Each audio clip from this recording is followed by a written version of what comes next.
लग्नाचे दागिने म्हणजे श्रीमंत पेशवाई दागिने, नाशिकचे सुप्रसिद्ध सराफ मयूर अलंकार सराफ।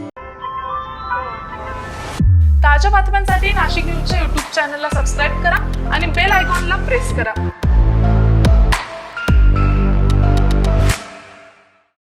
केंद्र सरकारचं करायचं काय? खाली डोकं वर, मोदी सरकारचं करायचं काय?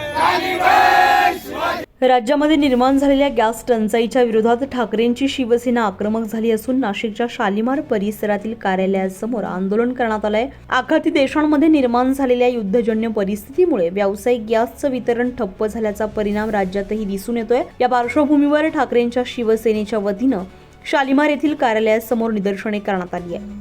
आंदोलनादरम्यान रिकाम्या गॅस सिलेंडरच्या शेजारी चूल पेटवून सरकार विरोधात घोषणाबाजी करण्यात आली आहे। आज आपण बघतोय की हे जे जागतिक पातळीवर जे युद्ध चालू आहे, या युद्धामुळे गॅसचा पेट्रोल डिझेलचा मोठ्या प्रमाणात तुटवडा आहे। तरी या मोदी साहेबांनी एकदम सगळ्यांना एक खोटे आश्वासनं देऊन गॅस सिलेंडरचा त्यांनी एकदम तुटवडा असा भासत आहे।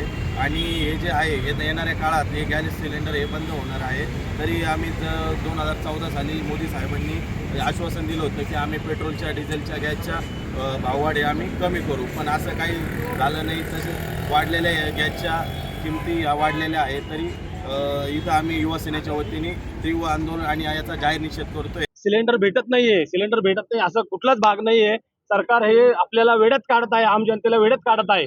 काय सिलेंडर भेटतंय तर कसं भेटतंय ते तर कमी पैशाने नाही भेटत, जास्त पैसे देऊन ते सिलेंडर ब्लॅकने विकताय। कुठून विकताय? साठा नाहीये सरकारकडे, तर मग साठा येतो कुठून? गरिबांवर हा पूर्णपणे अत्याचार होत आहे। राज्यामध्ये निर्माण झालेल्या गॅस टंचाईच्या प्रश्नावर तातडीने तोडगा काढावा अशी मागणी आंदोलनकर्त्यांकडून करण्यात आली आहे। संजय परमार, नाशिक न्यूज, नाशिक। ताज्या बातम्यांसाठी नाशिक न्यूजच्या YouTube चॅनलला सबस्क्राईब करा आणि बेल आयकॉनला प्रेस करा।